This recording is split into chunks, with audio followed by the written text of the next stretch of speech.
Ситуация с будаўніцтвам жылля сёлета на Гомельшчыне увогуле не самая лепшая. Ва ўсялякім разе відавочна, што гадавое заданне ў 1 000 000 квадратных метраў выканана не будзе. Асобная размова аб так званых праблемных дамах, якія ўзводзяцца з парушэннем нарматыўных тэрмінаў. Спачатку ў адпаведным спісе было 50 будынкаў, потым дадалі яшчэ 2. Прычым, нягледзячы на павышаную увагу да гэтага пераліку з боку кантралюючых структур і органаў улады, нават новыя, больш працяглыя тэрміны часта парушаюцца. У жніўні, напрыклад, не ўвялі 2 дамы з 5, у верасні 5 з 7. У кастрычніку на калегіі камітэта дзяржаўнага кантролю Гомельскай вобласці выканаўчым камітэтам прапанавалі прыняць дадатковыя меры па ўпраўленні становішча. Цяпер заслухалі справаздачы аб зробленым. Добавили людей, организовали вторую, а иногда и третью смену.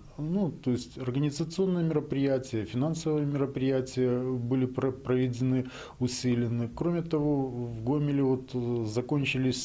закончилась подготовка к дожинкам в городе Жлобине. Там было занято много людей.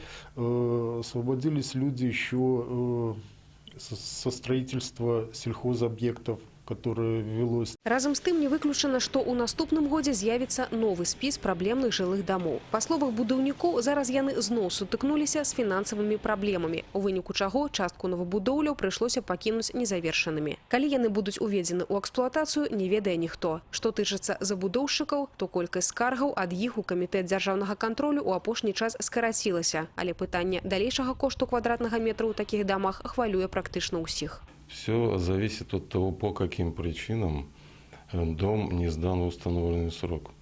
То есть, если по причине нефинансирования теми же дольщиками, то, естественно, цена растет.